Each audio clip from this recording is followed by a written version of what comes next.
নতুন ম্যাডাম এক কথায় রাজি হয়ে গেলেন। শুধু তাই নয়, বলে দিলেন আমাদের নতুন টিম যখন ফিল্ডিং করবে তখনও এই ঝুনঝুনি বলটা দিয়েই খেলতে হবে।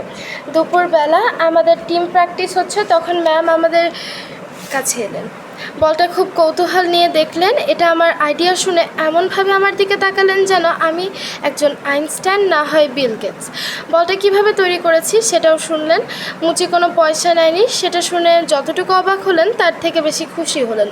মাথা নেড়ে বললেন, দেখেছো সাধারণ মানুষেরা কত সুইট। সেদিন আমাদের টুর্নামেন্ট শুরু হলো। সেদিন দুপুরের পর ক্লাস ছুটি হয়ে গেল। আমরা সব মাঠের চারপাশে ঘিরে দাঁড়িয়েছি। প্রথম খেলা ক্লাস 9-এর সাথে ক্লাস 10-এর। ক্লাস 9-এর দুজন খুব ভালো ক্রিকেট খেলে, কিন্তু কী কারণ কে জানে দুজনেই খেলার শুরুতেই ক্যাচ তুলে আউট হয়ে গেল। এরপর তারা আর টেনে টুনে 10 ওভারে 22 রান করে অল আউট। ক্লাস 10 ব্যাট করতে এসে কিছুতেই রান করতে পারে না। আমরা ভেবেছিলাম তারা বুঝি হেরেই যাবে, কিন্তু ক্লাস 9-এর খুবই কপাল খারাপ। সোজা সোজা ক্যাচগুলো ধরতে পারলো না, অনেকগুলো নো বল করলো, তাই শেষ পর্যন্ত ক্লাস 10 জিতে গেল। ক্লাস 6 আর 7 মিলে একটা টিম। বিকেলবেলা তাদের সাথে আমাদের খেলা 8-এ। টসে 6-7 জিতে গিয়ে তারা ব্যাট করতে নেমেছে। দুইটা আলাদা আলাদা ক্লাস মিলে একটা টিম করেছে, নিজেদের ভিতরে বোঝাবুঝি হয়নি। তাছাড়া ক্লাস 7-এর ছেলেমেয়েগুলো ক্লাস 6-এর ছেলেমেয়েগুলোর উপর একটু মাতবরি করার চেষ্টা করলো, তাই তাদের খেলা হলো খুবই খারাপ। মাত্র 12 রানে তারা অল আউট। আমাদের বজলু আর আশরাফ খেলতে নেমে দুজনেই 2 ওভারে 12 রান করে ফেললো। এত সহজে আমরা জিতে যাব বুঝতে পারিনি। পুরো স্কুলটাই জেনে গিয়েছে আখি আমাদের টিমে খেলবে। তার খেলা দেখার জন্য সবাই অপেক্ষা করছিল, কিন্তু তার ব্যাট খেলার জন্য মাঠে নামতেই হলো না। পরের দিন আমাদের ফাইনাল খেলা। আমাদের খেলতে হবে ক্লাস 10-এদের সাথে। তাদের সাথে হেরে গেলেও আমাদের কোনো দুঃখ থাকবে না। আজকে ছোট ক্লাসে হেরে যায়নি, তাতেই তো খুশি। বিকেলবেলা বাসায় যাওয়ার সময় রাস্তার পাশে সেই কম বয়সী মুচির সাথে দেখা। একটা পুরনো চামড়ার স্যান্ডেল নিয়ে 2 হাত পায়ে চেপে ধরে সে সেলাই করছে। আমি সামনে গিয়ে দাঁড়াতেই সে মুখ তুলে তাকালো। আমাকে দেখে বলল, কি খবর? ভালো খবর। তোমার সেই ঝুনঝুন বলটা কি আছে নাকি ফেটে গেছে? না না, ফেটে যায়নি, খুব ভালো কাজ করছে। বাহ। আমি বললাম, সেই বল দিয়ে আমরা এখন টুর্নামেন্ট খেলছি। তাই নাকি? হ্যাঁ, যার জন্য বলটা বানিয়েছিলাম সেও কালকে টুর্নামেন্ট আপনার বল তৈরি করা বল দিয়ে খেলবে। মানুষটা বলল, বাহ বাহ বাহ, কে জিতেছে বলে যেও। আমি মাথা নাড়লাম, বলবো, বলে যাব। পরের দিন ফাইনাল খেলা নিয়ে আমাদের মাঠে প্রচণ্ড উত্তেজনা। মাঠের এক পাশে একটা টেবিলে একটা বড় আর একটা ছোট কাপ রাখা হয়েছে, পাশে অনেকগুলো চেয়ার যেখানে স্যার ম্যাডামরা বসেছেন। উপরে শামিয়ানা টাঙানো হয়েছে, একপাশে ব্ল্যাকবোর্ডে স্কোর লেখার ব্যবস্থা। দেখে মনে হয় বুঝি রীতিমতো ওয়ার্ল্ড কাপ খেলা। খেলার শুরুতে 2 টিমের মাঠে গেল। ম্যাডাম আর ড্রিল স্যার তাদের সাথে হ্যান্ডশেক করলেন। 2 টিম মিলে লটারি করা হলো। লটারিতে আমরা জিতে গেলাম। বজলু তখন ক্লাস 10-কে ব্যাট করতে দিল। Sujan wicket keeper. বজলু প্রথমে বল করবে। আশরাফ আর মামুন মাঠের ডান পাশে, ঋতু আর আখি বাঁ পাশে, শান্তা উইকেট কিপারের পেছনে। ড্রিল স্যার বাঁশি দিলেন, সাথে সাথে খেলা শুরু হলো। ক্লাস 10-এর বড় বড় 2জন ছেলে ব্যাট করতে এসেছে। বজলু বলল, ব্যাটসম্যান ঘুরিয়ে মাথা মারল, সাথে সাথে বাউন্ডারি। ক্লাস 10-এর ছেলেমেয়েরা আনন্দে লাফাতে থাকে, আমাদের মুখ চুন। বজলু আবার বল করলো, ছেলেটা আবার ঘুরিয়ে মারলো, আবার বাউন্ডারি হয়ে শেষ মুহূর্তে আশরাফ ঠেকিয়ে ফেললো। তার মাঝে ছেলেটি 2 রান করে ফেলেছে। ক্লাস 10-এর ছেলেরা আবার লাফাতে থাকে। বজলু আবার বল করলো, ছেলেটা আবার ঘুরিয়ে মারলো, বল আকাশে উঠে গেল। এবারে নির্ঘাত ছক্কা, কিন্তু ছক্কা হলো না। আমাদের ঋতু ক্যাচ ধরে ফেললো। তখন আমাদের আনন্দ দেখে কে, আমরা চিৎকার করে লাফিয়ে দিয়ে মাঠ গরম করে ফেললাম। ড্রিল স্যার বাঁশি বাজিয়ে আমাদের মাঠ থেকে বের করে দিলেন। আবার খেলা শুরু হলো। বেটের মতন একটা ছেলে ব্যাট করতে এসেছে। এত তাড়াতাড়ি আউট হয়ে তারা এবারে খুব সাবধানে খেলতে লাগলো। আখি সেখানে ফিল্ডিং দিচ্ছে, আমরা তার কাছাকাছি দাঁড়িয়ে খেলা দেখছিলাম।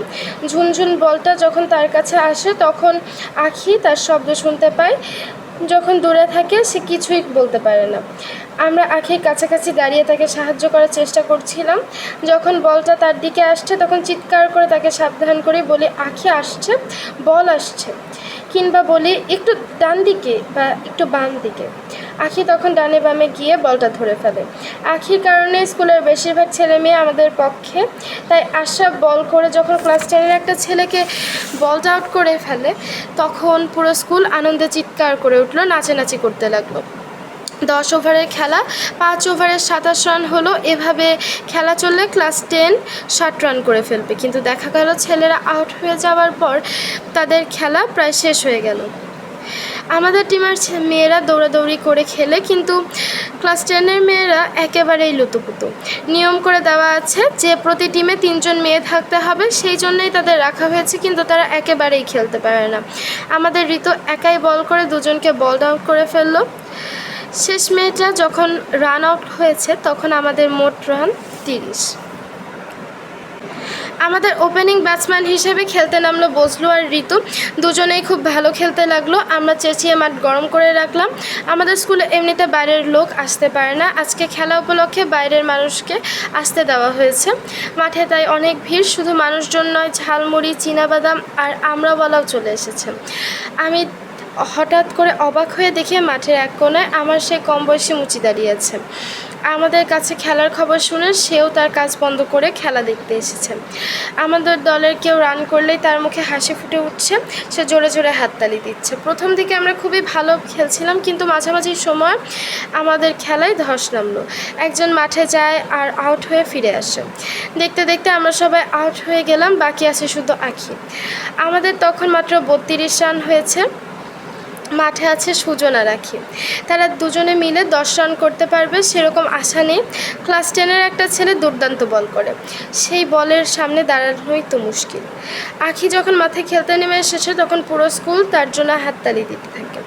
ঋতু তাকে মাঠে নিয়ে স্ট্যাম্পের কাছে দাঁড় করিয়ে দিল। ঋতু সেখানে দাঁড়িয়ে কান পেতে চারপাশে কী হচ্ছে শোনার চেষ্টা করলো। তারপর খেলার জন্য প্রস্তুত হলো। বোলার ছুটে এসে বল করলো, স্ট্যাম্প থেকে বেশ দূরে গিয়ে বল এসেছে। আখি তাই খেলার চেষ্টা করলো না। পরের বলটা এলো একেবারে স্ট্যাম্পের সোজাসুজি। আখি শেষ মুহূর্তের জন্য অপেক্ষা করে ব্যাট ঘুরিয়ে মেরে বসে। আর কি আশ্চর্য, সেটা বাউন্ডারি হয়ে গেল।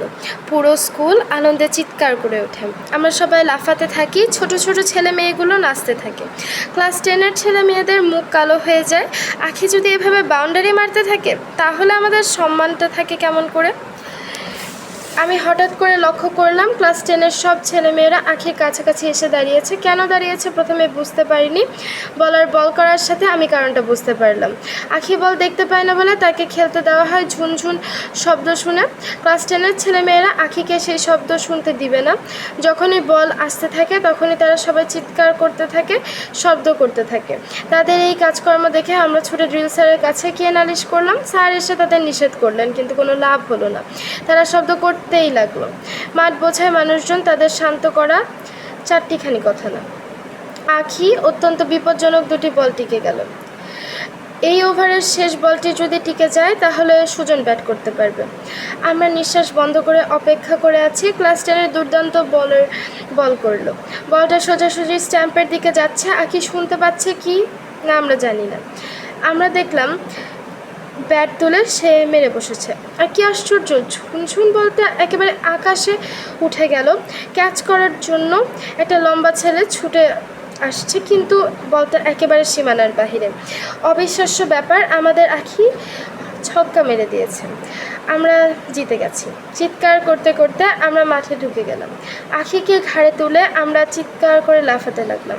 আখি চিৎকার করতে লাগলো, ছেড়ে দে, আমাকে ছেড়ে দে, আমি পড়ে যাব তো। আমরা কেউ তার কথায় কান দিলাম না। খেলা শেষ, এখন পুরস্কার বিতরণী। আমরা সবাই গোল হয়ে দাঁড়িয়েছি। আমাদের নতুন ম্যাডাম পুরস্কার দিবেন। পুরস্কার দেওয়ার আগে 2-1টা কথা বলতে হয়, তাই ম্যাডাম হাত তুলে আমাদের থামালেন। তারপর কথা বলতে শুরু করলেন। ম্যাডাম বললেন, আমরা অনেক ক্রিকেট খেলা দেখেছি, কিন্তু আজকের খেলাটা ছিল একেবারে অন্যরকম।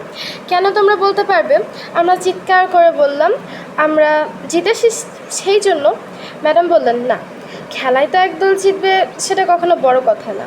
আজকের খেলাটা অন্যরকম হবার কারণ এই খেলায় এমন একজন অংশ নিয়েছে সাধারণভাবে তার এখানে অংশ নেওয়ার কথা না। সেটা সম্ভব হয়েছে একটা বিশেষ ধরনের বলের জন্য। কাজেই যে বলটা তৈরি করেছে তাকে আমরা অভিনন্দন জানাই। সেই বলের আবিষ্কারক ক্লাস 8-এর তিতু। ম্যাডাম বললেন, তিতু তুমি কোথায়, এখানে চলে এসো। আমাদের ক্লাসের সব ছেলেমেয়ে আনন্দে চিৎকার করতে থাকে। আমি তার মাঝে উঠে দাঁড়িয়ে ম্যাডামের কাছে গেলাম। ম্যাডাম বললেন, তোমরা সবাই এই ঝুনঝুন বলের আবিষ্কারক তিতুর জন্য হাততালি দাও। সবাই হাততালি দিতে থাকে। আমি দেখলাম দর্শকদের মাঝে দাঁড়িয়ে সেই কম বয়সী মুচিও হাততালি দিচ্ছে। তারও খুব আনন্দ হচ্ছে বলে মনে হলো। আমি ফিসফিস করে ম্যাডামকে বললাম, ম্যাডাম, যে মানুষটা এই বলটা তৈরি করেছে সেও এখানে আছে। তাই নাকি? জি ম্যাডাম। ভেরি গুড, তাকেও ডেকে নিয়ে আসি। নাম কি? ম্যাডাম, সে কিন্তু মুচি। আমি জানি, তাতে কি যে আসে যায়। নাম কি? নাম তো জানি না। ম্যাডাম তখন দর্শকদের দিকে তাকিয়ে বললেন, আমাদের তিতু এই বলের আবিষ্কারক, কিন্তু আবিষ্কারকে বাস্তব রূপ দিয়েছেন যিনি, তিনিও আজকের এই মাঠে হাজির হয়েছেন। তিনি নিজের হাতে এই বলটা তৈরি করেছেন। আমি তাকেও চলে আসতে অনুরোধ করছি। কম বয়সী মুচির মুখে প্রথমে অবিশ্বাস এবং তারপর ভয়ের ছাড়া পড়ল। সে দর্শকদের মাঝখানে দাঁড়িয়ে প্রবল বেগে মাথা নাড়তে থাকে। সে কিছুতেই আসবে না। অন্যরা তখন রীতিমতো জোর করে ঠেলে তাকে সামনে এগিয়ে দিল। ম্যাডাম জিজ্ঞেস করলেন, আপনার নাম কি? না, আমার, জি, লালচাঁদ রাজবংশী। আমি যখন জিজ্ঞেস করেছিলাম নামটা বলতে রাজি হয়নি, আজকে বলতে হলো তাকে। ম্যাডাম বললেন, আপনি আজকে জনাব লালচাঁদ রাজবংশীকে আমাদের চ্যাম্পিয়ন ও অনার্স রানার্স আপ টিমের হাতে পুরস্কার তুলে দিতে বাধ্য করছি। মানুষটি নিজের কানকে বিশ্বাস করলো না। সে ম্যাডামকে ফিসফিস করে বলল, কি বলছেন ম্যাডাম? আমি একজন মুচি, জুতা সেলাই করি। ম্যাডাম বললেন, আপনি লালচাঁদ রাজবংশী, ঝুনঝুন বল মেকার। পুরস্কার তুলে দেন। লালচাঁদ রাজবংশী পুরস্কার তুলে দিল। যারা খেলোয়াড় তাদের গলায় মেডেল পরিয়ে দিল। ঠিক কী কারণ জানা নেই, আমি দেখলাম মানুষটি খুব সাবধানে তার চোখ মুছছে। ক্যামেরাম্যান ছবি তুললো। তার যতগুলো ছবি তোলা হয় সবগুলোর ভিতরে আমি ঢুকে গেলাম। ম্যাডামের পাশে দাঁড়িয়ে আমি দাঁত বের করে হাসতে লাগলাম। আখির গলায় যখন মেডেল পরিয়ে দেওয়া হলো তখন প্রচণ্ড হাততালিতে মাঠ ফেটে যাওয়ার অবস্থা। সুজন হাত তুলে চিৎকার করে উঠল, সবার সেরা। আমরা বললাম, আখি আখি। আমরা বিশাল কাপটা নিয়ে স্কুলের মাঠে ঘুরতে থাকি। ছোট ক্লাসের ছেলে মেয়েদের উৎসাহ সবচেয়ে বেশি। তারা চিৎকার করতে থাকে, আমার আপু, তোমার আপু, আখি আপু, আখি আপু। 8 যখন আখি তার আব্বুর কাছ থেকে ক্রিকেট টিমের জন্য একটা অসাধারণ উপহার আদায় করলো। প্রত্যেকবারই ছুটির আগে আমি ছুটিতে কি কি করব তার একটা লম্বা লিস্ট করি। কোনোবারই সেই লিস্টের কোনো কিছুই করা হয় না। স্কুলের ছুটি শেষ হয়ে যাবার আগেই প্রত্যেকবারই আমার মন খুঁতখুত করতে থাকে যে ছুটিতে কিছুই করতে পারলাম না। এইবার তাই বুদ্ধি করে ছুটির জন্য কোনো কাজই করিনি। ঠিক করে রেখেছি এই ছুটিতে আমি কিছুই করব না, তাহলে ছুটি শেষ হয়ে যাওয়ার পর আমার মন আর খুঁতখুত করবে না। ম্যাডাম অবশ্য প্রত্যেক ক্লাসের ছেলে মেয়েদের একটা বইয়ের লিস্ট ধরিয়ে দিয়েছেন। সবাইকে বলে দিয়েছেন ছুটিতে এই বইগুলো পড়তে হবে। গল্পের বই ছাড়া তো আর কোনো কাজ হতে পারে না, সেটা নিয়ে আমার কোনো দুশ্চিন্তা নেই। লাইব্রেরি থেকে এক একজন এক একটা বই ইস্যু করে নিয়েছে। এখন ছুটির মাঝে আমরা নিজেরা বইগুলো নিজেদের ভেতরে বদলাবদলি করে নিচ্ছি। একদিন সুজনের সাথে বই বদল করতে গিয়ে দেখলাম সে মহা উত্তেজিত। আমাকে দেখে হাত পা নেড়ে বলল, জানিস কি হয়েছে? কি হয়েছে? আমরা যে ক্রিকেট খেলায় চ্যাম্পিয়ন হয়েছিলাম না, মনে আছে? আমি মাথা নাড়লাম। মনে থাকবে না কেন? আখির আব্বু সেজন্য খুব খুশি হয়েছেন। খুশি হয়ে আখিকে বলেছেন আখি যেটা চাবে সেটাই পাবে। কি মজা! আখি কি চেয়েছে সেটা শুনলে তো তুই ট্যারা হয়ে যাবি। আমি বললাম, ট্যারা কেন? সুজন বলল, তুই বল দেখি আখি কি চেয়েছে। আমি মাথা নাড়লাম। জন্মদিনে তার বাসায় গিয়ে আমি দেখেছি তারা অসম্ভব বড়লোক। একজন মানুষের যা যা দরকার তার সবই সেই বাসায় আছে। আখি বেচারি যেহেতু চোখে দেখতে পায় না, তার অনেক জিনিস সে ব্যবহার করতে পারবে না। আমি চিন্তা করে বললাম, একটা হনুমানের বাচ্চা। সুজন আমার দিকে অবাক হয়ে তাকিয়ে বলল, হনুমানের বাচ্চা? হনুমানের বাচ্চা, ঠিকমতো ট্রেনিং দিলে সেটা আখির জন্যে কাজ করতে পারবে। ধর আখির একটা কলম দরকার, আখি বলবে এই গুলু। গুলু? হ্যাঁ গুলু, হনুমানের নাম। সুজন কেমন জানি রেগে উঠলো, বলল হনুমানের নাম গুলু? কেন? হনুমানের নাম গুলু হতে পারে না। সুজন কেন জানি আরও রেগে উঠলো, বলল তোর নাম হওয়া উচিত গুলু। এবারেও আমি রেগে উঠলাম, বললাম কেন আমার নাম গুলু হবে কেন? কারণ তোর বুদ্ধি হচ্ছে হনুমানের মতো। সুজন হাত পা নেড়ে বলল আমি জিজ্ঞেস করলাম আখি তার আব্বুর কাছে কি চেয়েছে, আর তুই বললি হনুমান। আমি রেগে বললাম হনুমানের বাচ্চা। ঠিক আছে হনুমানের বাচ্চা। একজন মানুষ যদি নিজে হনুমান না হয় তাহলে সে হনুমানের বাচ্চা কথাই বলতে পারে না। আমার সাথে দুজনের একটা মারামারি লেগে যেত, কিন্তু ঠিক তখন সুজনের আম্মু আমাদের জন্য নাস্তা নিয়ে ঘরে ঢুকলেন, তাই মারামারিটা লেগে গেল না। আমরা নাস্তা খেতে ব্যস্ত হয়ে গেলাম। খাওয়ার পর আমাদের মেজাজ একটু ঠান্ডা হলো। তখন আমি জিজ্ঞেস করলাম আখি কি চেয়েছে তার আব্বুর কাছে। আখি তার আব্বুকে বলছে আমাদের পুরো ক্রিকেট টিমকে কক্সবাজার, রাঙামাটি, বান্দরবন নিয়ে যেতে। সত্যি? হ্যাঁ, তার আব্বু রাজি হয়েছেন। রাজি হবেন না? সুজন দাঁত বের করে বলল তার মানে আমি বুঝলু আশরাফ, মামুন, ঋতু, শান্তা আর রাখি কক্সবাজার, রাঙামাটি আর বান্দরবন যাব। কি মজা! আমি চমকে উঠে বললাম আমার নাম বলেনি। তখন মনে পড়লো সত্যিই তো আমি ক্রিকেট টিমে নাই, কিন্তু আমি যদি ঝুনঝুন বলটা আবিষ্কার না করতাম তাহলে কি আখি আর ক্রিকেট খেলতে পারতো? তাহলে আমি কেন যেতে পারবো না? কিন্তু আমাকে যদি নিতে না চায় আমি কি করব?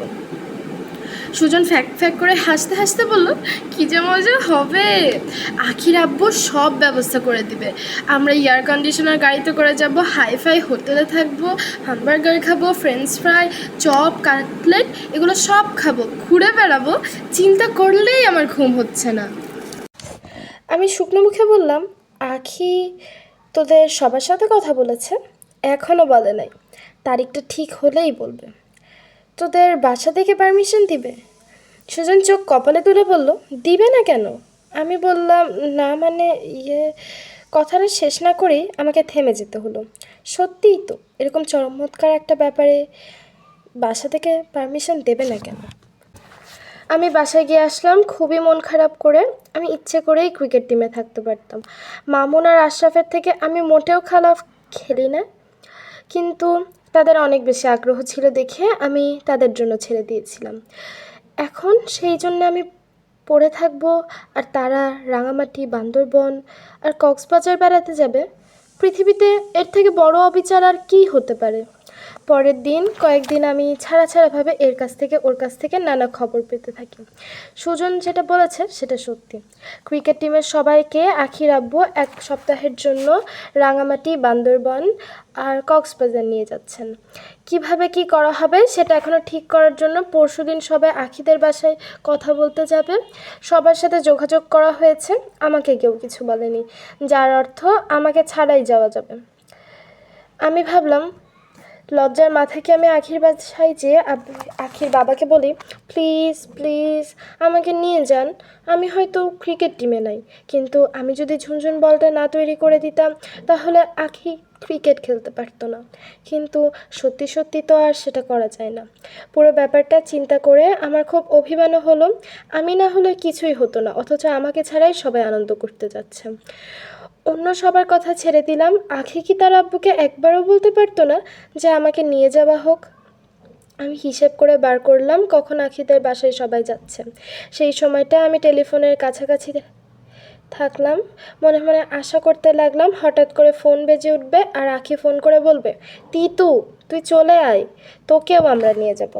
কিন্তু টেলিফোন বাজলো না। রাতে সুজন ফোন করে বকবক করতে লাগলো, বুঝলি তিতু আমরা রওনা দিব খুব ভোরে, সকালে নাস্তা করে রেস্ট এরিয়াতে যাব। ডিম পরোটা আর সবজি, সাথে গরম চা। দুপুরের খাবার খাওয়া হবে চিটাগাংয়ে।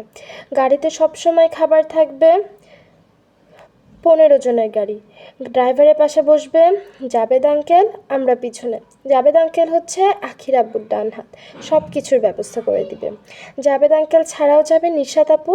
নিশাত আপু হচ্ছে আখির কাজিন, মেডিকেলে পড়ে, হাফ ডাক্তার, আমাদের দেখে শুনে রাখবে। চিটাগাংয়ে একটা রেস্ট হাউসে আমরা লাঞ্চ করব, তারপর আবার রওনা দিব। প্রথমে রাঙামাটি না কি প্রথমে বান্দরবন, সেটা নিয়ে বিশাল আলোচনা হলো। শেষে ভোটাভুটি। আমি বান্দরবন ভোট দিয়েছিলাম, ভোটে বান্দরবানই জিতে গেল। হা হা। শুনজন টানা কথা বলে যেতে থাকে, আমি শেষের দিকে কিছু শুনছিলাম না, আমার চোখে শুধু পানি এসে গেল। খাবার টেবিলে আমি কোনো কথা না বলে চুপচাপ খেলাম। ভাইয়া বক বক করে গেল। আম্মা একসময় জিজ্ঞেস করলো, তিতু তুই এত চুপচাপ, তোর শরীর খারাপ নাকি? আমি বললাম, না মা, শরীর খারাপ না। ফুলি খালা বলল, তিতুর কিছু একটা হয়েছে, কয়দিন থেকে চুপচাপ, খালি কি যেন চিন্তা করে। আম্মু আবার জিজ্ঞেস করলেন, তিতু কি হয়েছে বল আমাদের। আমি বললাম, কিছু হয়নি। তারপর অনেক কষ্টে চোখের পানি লুকালাম। আমার মন খারাপ দেখে ভাইয়া খুব আনন্দ হচ্ছে মনে হলো। আমার দিকে পাকা চোখে তাকায় আর খ্যাক খ্যাক করে হাসে। খাওয়া শেষ করে আমি তাড়াতাড়ি বিছানায় শুয়ে পড়েছি। চোখে ঘুম আসছে না, প্রচণ্ড অভিমানে আমার বুকটা ফেটে যাচ্ছিল। আখি অন্তত একবার ফোন করে আমার সাথে কথা বলতে পারতো। ঠিক এরকম সময় ফোন বাজলো। ফোন ধরলো ফুলি খালা। তারপর আমার বিছানার কাছে এসে জিজ্ঞেস করলো, তিতু তুমি জাগনা না ঘুম? আমি ওঠা বললাম, কেন? তোমার ফোন। কে? একটা মেয়ে, নাম আখি। আমি একবার ভাবলাম বলি গিয়ে, দাও ঘুমিয়ে আছি। শেষ পর্যন্ত বললাম, ফোনটা ধরেই বললাম, হ্যালো। অন্য পাশ থেকে আখি বলল, তিতু? হ্যাঁ। আখি কিছুক্ষণ চুপ করে বলল, তিতু যতবার চিন্তা করছি তুই যেতে পারবি না, আমার মনটাই খারাপ হয়ে যাচ্ছে। আমার মনে হচ্ছে প্রোগ্রামটা চেঞ্জ করি, তুই তোর গ্রামের বাড়ি থেকে ফিরে এলে তারপরে যাই। আমি বললাম, গ্রামের বাড়ি? কিসের গ্রামের বাড়ি? আখি বলল, তুই যে তোর ফ্যামিলির সাথে গ্রামের বাড়ি যাবি। আমি অবাক হয়ে বললাম, গ্রামের বাড়ি যাব মানে? হ্যাঁ, আমার আব্বু সেই যে ফোন করলো, তোর ভাইয়ের সাথে কথা বললো, তোর ভাই তো বললো তোরা গ্রামের বাড়ি যাচ্ছিস, তুই যেতে পারবি না তাই।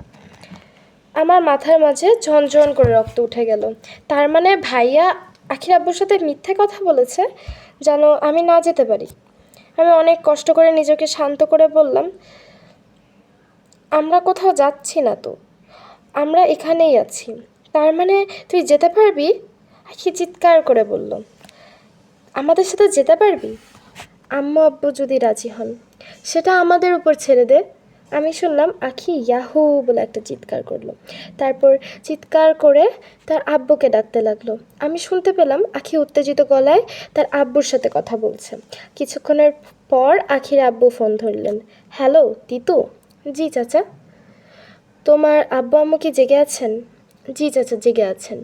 একটু কি কথা বলা যাবে? যে কোনো একজনের সাথে। আমি উত্তেজিত গলায় বললাম, যাবে চাচা যাবে, আপনি একটু ধরেন।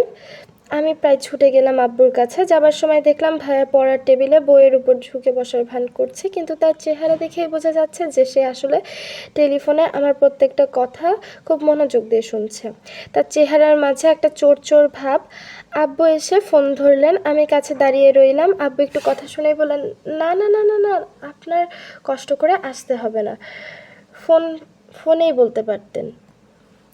আখির আব্বু মনে হলো জোর করলেন, বাসায় এসে কথা বলতে চান। আব্বু তখন আর না করতে পারলেন না। আম্মুকে ডেকে বললেন, তিতুর ক্লাসে আখি নামের একটা যে মেয়ে পড়ে, তার আব্বু আসছেন। এত রাতে কেন? ক্লাসের কয়েকজনকে চিটাং হিল ট্র্যাক্সে নিয়ে যাবে, তাই তিতুকে নিয়ে যেতে চাচ্ছেন আমাদের পারমিশনের জন্য। পারমিশনের কি আছে? আম্মু বললেন, সবাই মিলে বেড়াতে যাব। ভালোই তো হবে। আব্বু বললেন, ভদ্রলোক খুব সিরিয়াস টাইপের, বললেন আপনার ছেলেকে নিয়ে যাব, পুরো ব্যবস্থাটা শুনেন, আমাদের মনে কোনো রকম দুশ্চিন্তা না থাকে। তাই বলে এত রাতে?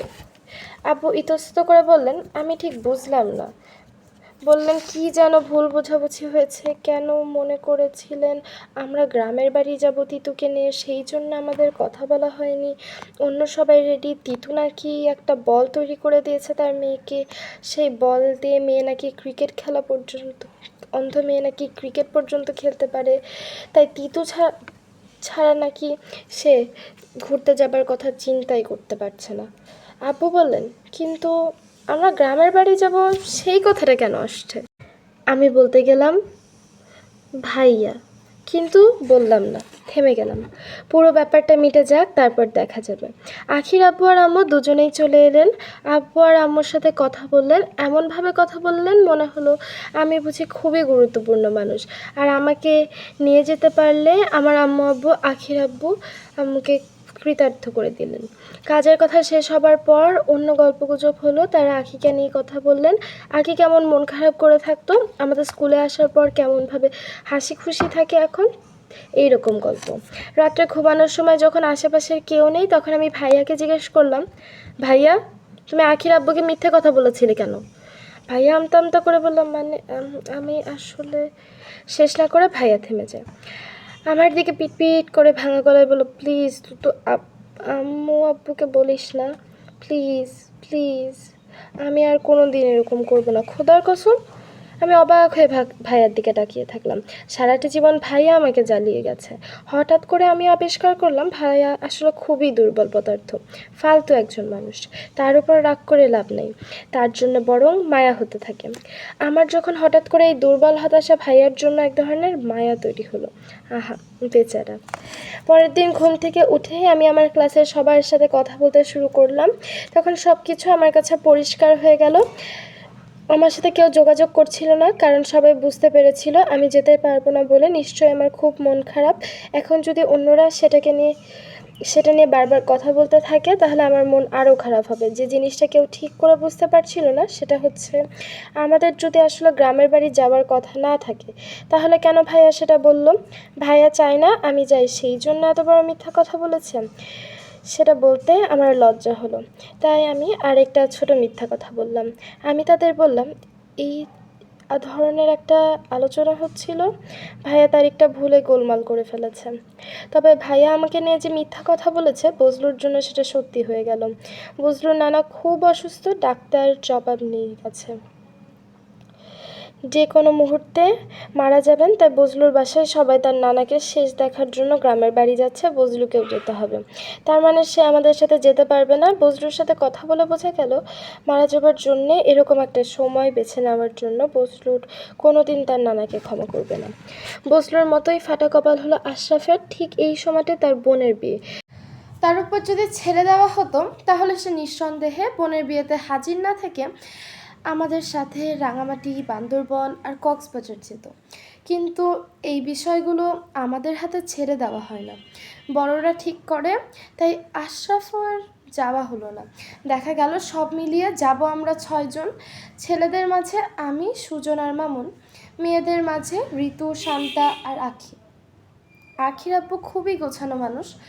কবে কোথায় যাওয়া হবে, কোথায় থাকা হবে, সাথে কী নিতে হবে, সব কিছু কাগজে টাইপ করে লিখে রেখেছেন। অন্যরা আগেই সেই লিস্ট পেয়ে গেছে, সাথে যা যা নেওয়ার কথা সেগুলো জোগাড় করে তারা রেডি হয়ে গেছে। আমি শেষ মুহূর্তে পেয়েছি, কিন্তু সেই জন্যে আমার কোনো রকম সমস্যা হয়নি। লিস্টটি খুবই সহজ, নিজের জামা কাপড় ছাড়া তেমন কিছু নেই। বাকি যা লাগবে সব কিছু আমাদের জন্যে ম্যানেজ করে দেওয়া হবে। আমি অবশ্য নিজে খুঁজে খুঁজে কিছু জিনিস নিয়ে গেলাম। ছবি তোলার জন্য আব্বুর ক্যামেরা, পড়ার জন্য গল্পের বই, রোদ থেকে বাঁচার জন্য বেসবল ক্যাপ, চোখে দেওয়ার জন্য কালো চশমা, ছবি আঁকার জন্য রং তুলি, লেখালেখি করার জন্য কাগজ কলম, ভ্রমণের কাহিনী লেখার জন্য ডায়েরি, ছোটোখাটো কাটাকুটি করার জন্য ছোট চাকু, পেট খারাপ হলে খাবারের মধ্যে স্যালাইন, জ্বর সর্দি কাশির জন্য প্যারাসিটামল, দাঁত ব্রাশ করার জন্য টুথপেস্ট, ব্রাশ, চুল আঁচড়ানোর জন্য চিরুনি। যেদিন রওনা দেব তার আগের রাতে আমার চোখে ঘুমই আসতে চায় না। শেষ পর্যন্ত যখন ঘুমিয়েছি, তখন ঘুমটা হলো ছাড়া ছাড়া। সারা রাত স্বপ্ন দেখলাম গাড়ি করে যাচ্ছি, আর গাড়িটা থেমে যাচ্ছে, ধাক্কা দিয়ে সেটাকে নিয়ে যেতে হচ্ছে সকলকে মিলে। নয়, যখন আমরা আখিকে শিখিয়ে দিলাম কেমন করে একেবারে স্বাভাবিক মানুষের মতো চলাফেরা করতে হয়। খুব ভোরে আম্মু আমাকে ডেকে তুললেন। অন্য যে কোনো দিন হলে আমি অনেক ধরনের গাইগুই করতাম, আর 5 মিনিট, আর 5 মিনিট, আর 1 মিনিট বলে বিছানায় ঘাপটি মেরে পড়ে থাকতাম। আজকে তার কিছুই করলাম না। তো তড়াক করে লাফ দিয়ে উঠে বসলাম, তাড়াতাড়ি উঠে বাথরুমে গেলাম, দাঁত ব্রাশ করে গোসল করে রেডি হয়ে গেলাম। ফুলি খালা রুটি টোস্ট ডিম পোস্ট করে দিলেন। অন্য যে কোনো দিন হলে খাওয়া নিয়ে কমপক্ষে আধা ঘন্টা ঘ্যান করতাম, আজকে কোনো কিছুই করলাম না, গপ গপ করে খেয়ে ফেললাম। মাঝের কিছুক্ষণের মাঝে বাসার সামনে একটা গাড়ি এসে হর্ন দিল। আমি সাথে সাথে ব্যাগ নিয়ে বের হয়ে গেলাম। ভাইয়া ঘুমিয়ে থাকলো না, হয় ঘুমের ভান করে রইল। আব্বু ঘুম ঘুম চোখে বাইরে এসে বললেন, সাবধানে থাকিস। আম্মু আমার সাথে গাড়ি পর্যন্ত এলেন। গাড়ির দরজা খোলা, ভেতরে সবাই বসে আছে। আমার ব্যাগটা পেছনে রাখা হলো, আমি সামনের সিটে বসলাম। আম্মু বললেন, সাবধানে থাকিস, দুষ্টুমি করবি না। আমি বললাম, কখনো করব না মা দুষ্টুমি। আম্মু তখন আমার মাথায় হাত রেখে বললেন, ফিমানিল্লাহ। তখন অন্য সবাই আমার মাথায় এগিয়ে এসে বলল, চাচি আমাকে, চাচি আমাকে। আম্মু তখন সবার মাথায় হাত রেখে বললেন, ফিমানিল্লাহ। তারপর দরজা বন্ধ করা হলো, ড্রাইভার স্টার্ট দিয়ে গাড়ি ছেড়ে দিল। অন্য সবাইকে আগেই তুলে নেওয়া হয়েছে, আমি শেষজন। আমাকে তুলে নেওয়ার পর গাড়ি সত্যি সত্যি চিটাগাংয়ের রাস্তায় রওনা দিল। আমি ভালো করে ভেতরে তাকালাম। ড্রাইভারের পাশে বসেছেন আখির বাবা, ডান হাত জাবেদ চাচা, পেছনে বসেছেন নিশাত আপু। আমরা 6 জন মাঝখানে। জাবেদ চাচা কাজের মানুষেরা মনে হয় কথা কম বলে, তাই জাবেদ চাচা তালা মেরে বসে রইলেন। নিশাত আপু মোটাসোটা নাদুস নুদুস একটা মেয়ে। যারা নাদুস নুদুস হয় তারা সবসময় হাসি খুশি থাকে। নিশাত আপু সেরকমই। আমরা 6 জন উত্তেজনা এত হইচই করছিলাম যে নিশাত আপু আমাদের মাঝে কথা বলার চেষ্টা না করেও আমাদের দিকে তাকিয়ে মিটিমিটি হাসতে লাগলেন। আমরা মোটাসোটা নাদুস নুদুস, আমাদের মনে হয় অন্যদের থেকে ঘুম বেশি। একটু পর দেখলাম গাড়ির সিটে মাথা রেখে মিটিমিটি করে হাসছে নিশাত আপু, ঘুমিয়ে পড়লেন। গাড়ি ছাড়তেই সুজন বলল, আমি কিন্তু জানলার পাশে বসবো। ঋতু বলল, ঠিক আছে, তোর ইচ্ছে করলে তুই গাড়ির ছাদেও বসতে পারিস। আখি বলল, কেউ গাড়ির ছাদে যেয়ে বসতে পারবে না, সেফটি ফার্স্ট।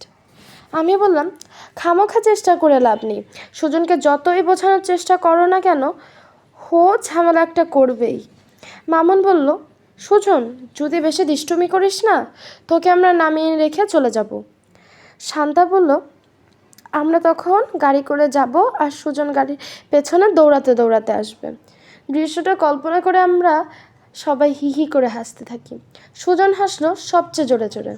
আখি হাসতে হাসতে বলল, কাউকে গাড়ি থেকে নামানো যাবে না, সেফটি ফার্স্ট। ঋতু বলল, সুজনকে নামিয়ে দিলে গাড়ির সেফটি বেশি হবে, তুই কি চাস না গাড়ির সেফটি বেশি হোক? আখি বলল, আমরা সুজনকেও চাই, তাই সেফটিও চাই সাথে। একইভাবে কথা বলতে বলতে আমাদের গাড়িটা এগোতে থাকে।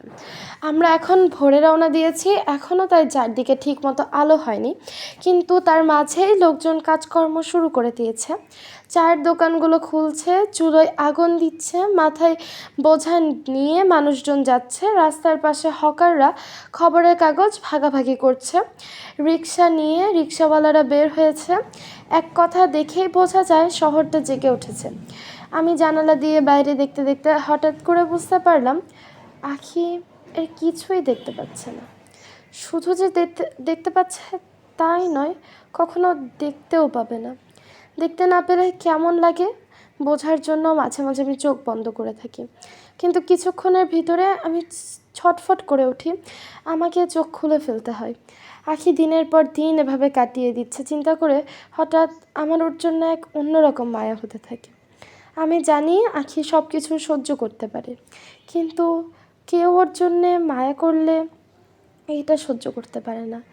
সে চায় সবাই তাকে অন্য সবার মতন দেখুক, আমরা সবাই সেটা বুঝে ফেলেছি, তাই তাকে সবসময় অন্য সবার মতন দেখি, কখনোই আলাদা করে দেখি না, অন্তত সেরকম ভান করি। রাস্তায় এক পাশ দিয়ে হঠাৎ একজন মানুষ দৌড় দিয়ে রাস্তা পার হলো। ড্রাইভারকে এক মুহূর্তের জন্য গাড়িকে ব্রেক কষে মানুষটাকে বাঁচাতে হলো। আমরা সবাই একটা ঝাঁকুনি টের পেলাম। আখি বলল, কি হলো? আমি বললাম, একটা ছাগল রাস্তা পার হতে চেষ্টা করেছে। মামুন বলল, ছাগল না, মানুষ। আমি বললাম, যে মানুষ এভাবে গাড়ির সামনেতে দৌড়ে রাস্তা পার হতে পারে সে মোটেও মানুষ না, সে একটা ছাগলই। ঠিক তখন সত্যি সত্যি একটা ছাগল হেলতে দুলতে রাস্তার মাঝখানে চলে এলো। ড্রাইভারকে আবার ব্রেক কষে পাশ দিয়ে যেতে হলো। আমরা সবাই একটা ঝাঁকুনি টের পেলাম। আখি আবার জিজ্ঞেস করলো, কি হলো? আমরা তার কথায় উত্তর না দিয়ে হি হি করে হাসতে লাগলাম। আখি বলল, কি হলো, হাসছিস কেন? আবার একটা ছাগল রাস্তা পার হতে চেষ্টা করেছে, এর মাঝে হাসির কি হলো? মামুন বলল, এটা সত্যিকারের ছাগল, যেটা 4 পায়ে হাঁটে। আমরা তখন মাঝে মাঝে আখিকে ধারা বর্ণনা দিতে থাকি। যেমন আমি বললাম, আমাদের পাশ দিয়ে একটা বাস যাচ্ছে, বাসের পেছনে জানালা দিয়ে মাথা বের করে একজন টিসটাস মহিলা হড়হড় করে বমি করছে। ঋতু বলল, ছি ঋতু, তোর এগুলো বলার কি দরকার? যা দেখছি সেটাই বলছি, চোখ আছে বলে খালি আমাদের এই সব দৃশ্য দেখতে হবে, আখিকে দেখতে হবে না, সেটা তো আর হতে পারে না। আখি হি করে হেসে বলল, দে দে, ওকে বলতে দে। উৎসাহ পেয়ে আমি বললাম, আমরা এখন শহর থেকে বের হয়েছি, রাস্তার দুই পাশে ধান ক্ষেত, খাল, গাছপালা এগুলো দেখা যাচ্ছে। একজন মানুষ তার গেঞ্জিটা ওপরে তুলে ভুঁড়িটা বের করে সেটা চুলকাতে চুলকাতে দাঁত ব্রাশ করছে। কেন একই সাথে ভুঁড়ি চুলকাতে হবে আর দাঁত ব্রাশ করতে হবে সেটা বোঝা যাচ্ছে না। দাঁত ব্রাশ করা খুবই জরুরি কাজ, কিন্তু কেন সেটা রাস্তার পাশে এসে দাঁড়িয়ে করতে হবে তাও আমি জানি না। একটু পরে বললাম, একজন মানুষ পদ্মা নিয়ে ছুটছে, এই যে সে মাঠের পাশে বসে গেল, সে এখন কি করছে সেটা বলতে চাই না। শান্তার ঋতু গুম গুম করে আমার পিঠে কিল দিয়ে বলল, অসভ্য একটা। একটু পরেই এই ধারা বর্ণনা দেওয়াটা আমাদের মাঝে খেলার মতো হয়ে গেল। সবচেয়ে সুন্দর করে দিতে পারে ঋতু। সে বলে, আমাদের রাস্তাটা এখন ডান দিকে একটু বেঁকে গেল, সূর্যটা বাম দিকে সরে এসেছে, সূর্যটা এখনও কমলা রঙের, মনে হয় বিশাল মসুরের ডাল। সামনে থেকে দৈত্যের মতো একটা ট্রাক আসছে, এই যে হুশ করে পাশ দিয়ে চলে গেল। মনে হচ্ছে সামনে একটা নদী, নদীতে পানি টটম্বুর। এত সকালেও একটা নৌকা হেলতে দুলতে যাচ্ছে। নদীর দুই ধারে সবুজ ধান ক্ষেত, সবুজ রঙের মাঝে যে এরকম শেড থাকতে পারে কে জানতো। কোনো কোনো ধান ক্ষেত হালকা সবুজ, কোনোটা গাঢ়। টুকটুকে লাল রঙের ফ্রক পরা ছোট একটা মেয়ে কালো রঙের বিশাল একটা ষাঁড়কে নিয়ে যাচ্ছে। ষাঁড়টার শিংগুলো খুব ভয়ঙ্কর, মনে হয় চলন্ত ট্রাককে গেঁথে ফেলবে। কিন্তু এই ছোট মেয়েটার কোনো ভয় ডর নেই, সে এই বিশাল ষাঁড়টাকে মাঠের ভেতর দিয়ে নিয়ে হেঁটে যাচ্ছে। বাজে রকমের একটা ট্রাক বাস আমাদের ওভারটেক করতে চেষ্টা করছে, শুধু হর্ন দিয়ে যাচ্ছে। সামনে দিয়ে আরও একটা গাড়ি আসছে, এখন ওভারটেক করা যাবে না, কিন্তু বেয়াদব বাসটা ওভারটেক করে ফেলছে। কি ভয়ঙ্কর! আমাদের ড্রাইভার চাচা অবশ্য খুব সাবধানে গাড়ি চালাচ্ছেন। এই যে এখন আমরা ছোট বাজারের ভেতর দিয়ে যাচ্ছি, বাজারে অনেক রকম সবজি, এখনও বাজার শুরু হয়নি, সবাই আসছে চারদিক থেকে। বাজারের কাছে একটা বাস স্ট্যান্ড, সেখানে লাল শাড়ি পরা একটা বউ, ইস কি সুন্দর বউ, একেবারে সিনেমার নায়িকার মতো। এত সুন্দর বউটার হাজব্যান্ডটা একটু হাবলা ধরনের, দাঁড়িয়ে দাঁড়িয়ে কান চুলকাচ্ছে। ঋতু যতক্ষণ খুশি ততক্ষণ বলে যেতে থাকে। আমাদের মাঝে সবচেয়ে খারাপ বর্ণনা দেয় সুজন। সে বলে, আমরা এখন সামনে যাচ্ছি। হ্যাঁ সামনে যাচ্ছি, একটা সিএনজি ওভারটেক করলাম, এখন যাচ্ছি, সামনে যাচ্ছি। আরেকটা সিএনজি ওভারটেক করলাম, যাচ্ছি, তারপরে দূরে আরেকটা সিএনজি ওভারটেক করলাম, এখন আবার সামনে যাচ্ছি। ঘন্টা দুয়েক পরে জাবেদ চাচা ড্রাইভারকে বললেন, রতন গাড়ি থামাও। এখানে? হ্যাঁ, আমরা সামনে রেস্ট এরিয়া, ওখানে রেস্ট করব, চা খাবে বাচ্চারা। রতন ড্রাইভার বলল, এক্ষুনি? জাবেদ চাচা বললেন, হ্যাঁ, স্যার বলে দিয়েছেন প্রতি 2 ঘন্টা পরে থামতে হবে, একটু রেস্ট নিতে হবে, তোমার চা খেতে হবে। আমার লাগবে না স্যার, আরও 150 কিলোমিটার যেতে পারবো।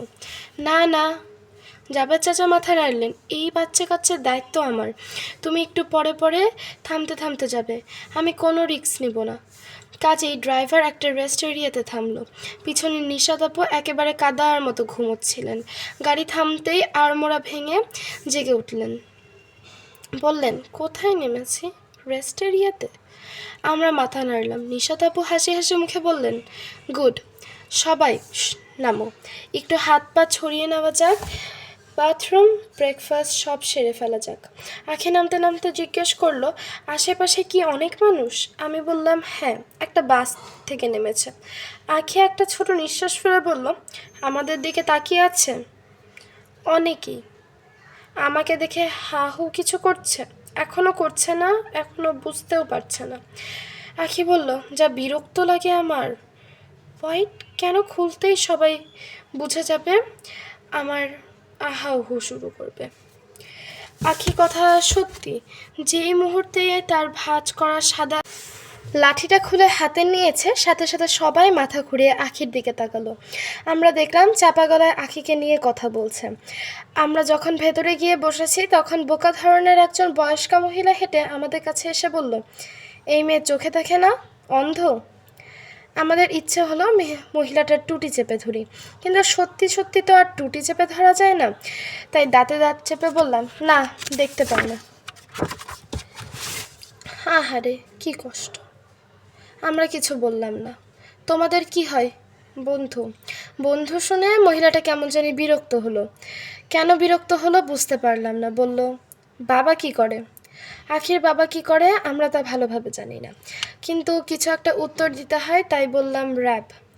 মাঝে মাঝে ক্রস ফায়ার করে। ও আচ্ছা, র্যাব। মহিলা একটু ঘাবড়ে গেল, তারপর গম্ভীরভাবে মাথা নেড়ে আখির মাথায় হাত বুলিয়ে বলল, মা, তুমি এই জিন্দিগিতে কিছু না পেলে কি হবে, আখিরাতে তুমি সব পাবে। অন্ধ মানুষের দোয়া আল্লাহ কবুল করে। মহিলা চলে যাবার পর আখি বলল, সব মিথ্যা কথা। কি মিথ্যা কথা? অন্ধ মানুষের দোয়া আল্লাহ কবুল করে কেন? আমি দোয়া করেছিলাম এই মহিলার মাথায় যেন ঠাডা পড়ে। কই পড়ে নাই তো। আমরা সবাই হিহি করে হাসতে লাগলাম। ঋতু বলল, আরে গাধা, এই তো বদদোয়া। বদদোয়া কবুল করে কেউ তো আর বলে নাই। আমাদের টেবিলে নানা রকম খাবার দিয়ে যায়। সকালে খেয়ে বের হয়েছি, তারপরে বেশ খিদে পেয়েছে। আমরা বেশ উৎসাহ নিয়ে খেতে শুরু করলাম। শুধু আখি পানির বোতল থেকে এক ঢক পানি খেয়ে বলল, বুঝলি, এই জন্য আমি বাসা থেকে বের হতে চাই না। কি বলতে চাইছে আমরা ঠিকই কেউ বুঝতে পারলাম না। তারপরেও ঋতু জিজ্ঞেস করলো, কি জন্যে? এই যে আমাকে দেখেই আহা উহু শুরু করে দেয়, আমার এত বিরক্ত লাগে, কি বলবো। আমার ইচ্ছে করে কি জানিস কি, আমি এমনভাবে বের হব যে কেউ আমাকে দেখেই বুঝতে পারবে না যে আমি চোখে দেখতে পাই না, আর আমাকে নিয়ে আহা উহুও করবে না। আমি বললাম, সেটা আর কঠিন কি, তুই তোর লাঠিটা ব্যবহার করিস না, তাহলেই তো কেউ আর বুঝতে পারবে না। হ্যাঁ, আর হাঁটতে গিয়ে বাদুড়ের মতো এখানে সেখানে ধাক্কা ধুক্কা খাবো নাকি? খাবি না, আমরা তোর সাথে থাকবো, তোকে সব কিছু বলে দেব, দেখ চেষ্টা করে একবার। আখি কয়েক সেকেন্ড কি যেন চিন্তা করলো, তারপর বলল, ঠিক আছে, দেখি চেষ্টা করে, কিন্তু মনে রাখিস আমি যদি আছাড় খেয়ে পড়ে দাঁত ভাঙি তাহলে কিন্তু তোরা দায়ী থাকবে। আমি বললাম, আছাড় খাবি না, আমরা কাছাকাছি থাকবো, তোকে পড়তে দেব না। আমরা যখন আবার গাড়িতে ফিরে যাচ্ছিলাম তখন আখি তার ভাঁজ করা কাঠিটা খুলল না, সেটা হাতে নিয়ে হেঁটে যাওয়া শুরু করলো। ঋতু তার একটু সামনে, আমি তার একটু পেছনে। আমি ফিস করে তাকে বলে দিতে লাগলাম, সামনে দরজা, তারপর সিঁড়ি, 3টা সিঁড়ি, 1 2 3, সোফা সামনে, ডান দিকে মানুষ, বাঁ দিকে সরে যায়। সামনে একটা বাস থেমেছে, সেখান থেকে মানুষ নামছে। তারা আমাদের দিকে এক নজর তাকালো, কিন্তু কেউ আগের মতো ঘুরে তাকালো না। ঋতু বলল, খুব ভালো হচ্ছে আখি, কেউ তোকে সন্দেহ করছে না। শুধু একটা জিনিস তোর ঠিক রাখতে হবে। কি? তুই সবসময় একদিকে তাকিয়ে থাকিস, তোকে এদিক ওদিক তাকাতে হবে। সব মানুষ খামোখা এদিক ওদিক তাকায়, যখন কারোর সাথে কথা বলবে তখন তার দিকে তাকাবি। আখি বলল, ঠিক আছে। আমরা আখিকে হেঁটে হেঁটে গাড়িতে এসে উঠলাম। কেউ একবারও আখির দিকে ঘুরলো না। সবাইকে নিয়ে আমি গাড়ি ছেড়ে দিল। আবার আমরা আখির জন্যে ধারা বিবরণী দিতে লাগলাম। 2 ঘন্টা পর আবার গাড়ি থামলো। তখন আবার আখি স্বাভাবিক মানুষের মতো নেমে গেল। আমরা সাবধানে তাকে নিয়ে হাঁটতে বের হলাম। কেউ তার দিকে ঘুরে তাকালো না, কেউ আহা উহুও করলো না। আমরা চট্টগ্রাম পৌঁছালাম। একটা গেস্ট হাউসে রাখা ছিল, যেখানে গিয়ে আমরা উঠেছি। দুপুরে খাওয়ার পর নানা রকম আয়োজন। সারা রাস্তা আমরা খেতে খেতে এসেছি, পেটে খিদে নেই। তারপরেও আমাদের ডাইনিং টেবিলে বসে খেতে হলো। খাওয়ার পর সবাই একটু বিশ্রাম নিয়ে আমরা রওনা দিলাম।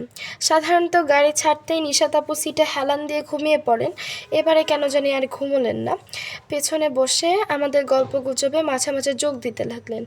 ঋতু গুছিয়ে কথা বলতে পারে, তাই সে নিশাত আপুর সাথে নানা বিষয়ে কথা বলতে থাকে। ডাক্তারির পড়া কি কঠিন, যখন লাশ কাটতে হয় তখন কি ভয় করে, যদি কোনো রোগী মারা যায় তখন কি মন খারাপ হয়, এ ধরনের নানা রকম প্রশ্ন। শান্তা জিজ্ঞেস করলো, আপনি কি আগে বান্দরবন গিয়েছেন? নিশাত আপু হেসে বলল, কতবার। আমার কিছু করার না থাকলেই বান্দরবনে চলে আসি। সুজন জিজ্ঞেস করলো, বান্দরবনে কি বান্দর আছে নাকি? আছে, আগে আরও অনেক ছিল, এখন কমে গেছে। মামুন সুজনকে বলল, তুই যখন যাবি তখন আবার একটা বেড়ে যাবে। আমরা সবাই হাসলাম, সুজনও হাসলো, বলল, ঠিকই বলেছিস। আমার সব সময় মনে হয় মানুষ না হয়ে যদি বান্দর হয়ে জন্মাতাম তাহলে যে কী মজাটাই না হতো। সারাদিন এক গাছ থেকে আরেক গাছে লাফাতে পারতাম। ঋতু বলল, তুই মন খারাপ করিস না, আমরা তোকে রেখে আসবো, তুই মনের সুখে এক গাছ থেকে আরেক গাছে লাফাতে পারবি। আমি নিশাত আপুকে জিজ্ঞেস করলাম, বান্দরবানে আমরা কোথায় থাকবো? নতুন একটা রিসোর্ট তৈরি হয়েছে সেখানে। ছোট চাচা মানে আখির আব্বু একজন বন্ধু তৈরি করেছে, পাহাড়ের উপরে, একেবারে ছবির মতন। নিচে তাকালে দেখা যায় শঙ্খ নদী। সুজন বলল, খাওয়া দাওয়া সেখানেই হবে, খুব মজার খাবার তৈরি করে। আমি যতবারই যাই ততবারই খেয়ে দিয়ে আরও মোটা হয়ে আসি। সুজন জিজ্ঞেস করলো, জঙ্গলে বাঘ ভাল্লুক আছে? গভীর জঙ্গলে নিশ্চয়ই বন্য পশু পাখি আছে, আমরা যেখানে থাকবো সেখানে নেই, তোমার ভয় পাবার কিছু নেই। শান্তা জিজ্ঞেস করলো, আমরা সেখানে কি করব? তোমাদের ইচ্ছা, শঙ্খ নদীতে নৌকা করে গভীরে যেতে পারো, পাহাড়ি রাস্তায় ঘুরে ঘুরে বেড়াতে পারো, কিন্তু করার ইচ্ছে না থাকলে রিসোর্টের বারান্দায় চুপচাপ বসে জঙ্গলের শব্দ, পাখির শব্দ শুনতে পারো। আখি বলল, সেটাও যদি করার ইচ্ছে না থাকে তাহলে বিছানায় লম্বা হয়ে শুয়ে ঘুমাতে পারিস। আমরা হিহি করে হাসলাম। সুজন বলল, ইস, আমার এত দূর থেকে ঘুমানোর জন্য আসছি নাকি? আমরা যখন বান্দরবানে আমাদের রিসোর্টে পৌঁছেছি তখন অন্ধকার হয়ে গেছে। পাহাড়ি রাস্তায় একেবারে গভীর জঙ্গলে অনেক দূর যাবার পর আমার একটা বড় গেটের সামনে থামলাম। পাহাড় কেটে সিঁড়ি তৈরি করা হয়েছে, সেই সিঁড়ি ধরে হেঁটে হেঁটে আমরা উপরে উঠে গেলাম। ভালো কাপড় চোপড় পরা একজন কম বয়সী মানুষ আমাদের জন্য অপেক্ষা করছিল। আমাদের দেখে ব্যস্ত হয়ে বলল, এসো এসো এসো, সবাই এসো, আমরা অনেকক্ষণ ধরে তোমাদের জন্য অপেক্ষা করছি। ভেবেছিলাম তোমরা হয়তো আরও আগে পৌঁছাবে।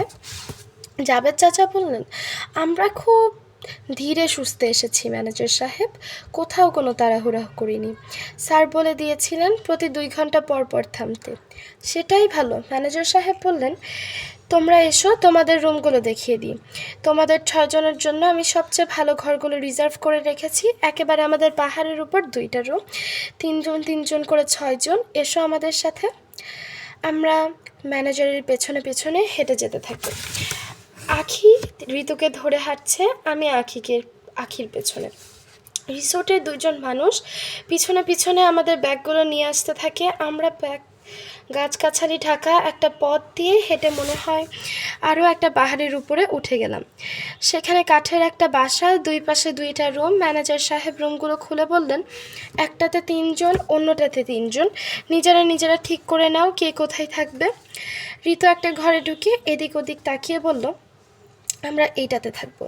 কাজেই আমি, সুজন আর মামুন অন্যটা নিলাম। হোটেলের মানুষগুলো আমাদের ব্যাগগুলো নিয়ে এসেছে, আমরা যেগুলো আমাদের রুমে পৌঁছে দিয়েছে। আখি জিজ্ঞেস করলো, নিশাত আপু আর জাবেদ চাচা আপনারা কোথায় থাকবেন? ম্যানেজার সাহেব বললেন, পাশের ব্লকে। তোমাদের কোনো ভয় নেই, গাছপালার আড়াল হয়ে আছে, কিন্তু জোরে ডাক দিলেই শুনতে পাবে।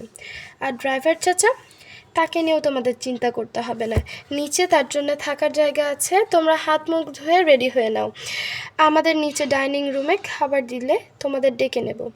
আজকের মেনু স্যার টেলিফোন ঠিক করে দিয়েছেন, কাল থেকে তোমরা যা বলবে তোমরা কোন বেলায় কী খেতে চাও। ম্যানেজার সাহেব আমাদেরকে রেখে নিশাত আপু আর জাভেদ চাচাকে নিয়ে চলে গেলেন। আমরা নিজেদের রুমে ঢুকে হাত মুখ ধুয়ে পরিষ্কার পরিচ্ছন্ন হয়ে নিলাম। বাথরুমে সাবান, শ্যাম্পু, টুথব্রাশ, টুথপেস্ট, এমনকি দাড়ি কামানোর জন্য রেজর পর্যন্ত আছে। আমাদের দাড়ি গজায়নি বলে ব্যবহার করতে পারবো না। সবার জন্য ধবধবে পরিষ্কার টাওয়েল, 3টা বিছানা, 3টা 3 দিকে, চাদরগুলো ধবধবে সাদা, বড় কাচের জানালা, ভারী পর্দা, সুন্দর একটা টেবিল। ঘরটার মেঝে মনে হলো কাঠ দিয়ে তৈরি। ঘরের বাইরে বড় বারান্দা, সেখানে খুব সুন্দর হেলান দেওয়ার জন্য চেয়ার। কিছুক্ষণের মাঝে আখি, ঋতু, শান্তা বের হয়ে এলো। আমরা তখন পাহাড় বেয়ে নিচে নেমে এলাম। একপাশে বড় ডাইনিং রুম, সেখানে আমাদের জন্য আলাদা আলাদা করে টেবিল সাজানো হয়েছে। নিশাত আপু আর জাভেদ চাচা আগেই সেখানে বসেছিলেন। ডাইনিং রুমের মাঝে আলাদা আলাদা টেবিলে আরও অনেকে বসে আছে। কেউ খাচ্ছে, কেউ খাবারের জন্য অপেক্ষা করছে, কেউ খেয়ে দিয়ে গল্পগুজব করছে। আমাদের দিকে তাকিয়ে সবাই এক নজর তাকিয়ে নিজেদের কাজে আবার ব্যস্ত হয়ে গেল। কেউ দ্বিতীয়বারও ঘুরে তাকালো না। আখি একেবারে স্বাভাবিক মানুষের মতো হেঁটে এসেছে, চেয়ারে বসেছে, গল্পগুজব করছে। কেউ সন্দেহ করলো না যে সে অন্যরকম। আখি ফিসফিস করে বলল, বুঝলি, এই জীবনে প্রথম কেউ আমাকে দেখে আহা উহু করলো না। কি মজা না? আমি গলা নামিয়ে বললাম, দেখছিস, কেউ কিন্তু বুঝতেও পারলো না। আমরা অনেক সময় নিয়ে খেলাম, তারপর নিজেদের রুমে ফিরে এলাম। বারান্দায় চেয়ারগুলোতে বসে আমরা নিচু সরে গল্প করতে থাকি। আকাশে অপূর্ব চাঁদ উঠেছে, তার নরম জ্যোৎস্না চারদিকে ছড়িয়ে পড়ছে। বাতাসে গাছের পাতাগুলো শিরশির করে নড়ছে। বহু দূর থেকে কোনো একটা বুনো প্রাণীর ডাক শুনতে পেলাম। মাথার উপর দিয়ে অনেকগুলো পাখি কেমন যেন দুঃখী গলায় ডাকতে থাকে। আমরা চুপচাপ করে বসে রইলাম। আখি প্রথমে গুনগুন করে, তারপর নিচু গলায় গান গাইতে শুরু করলো। জ্যোৎস্না রাতে সবাই গেছে বনে, কি সুন্দর তার গলা। আখি তো জ্যোৎস্না দেখছে না, তাহলে সে কেমন করে জানলো আমরা জ্যোৎস্না রাতে বনে এসেছি?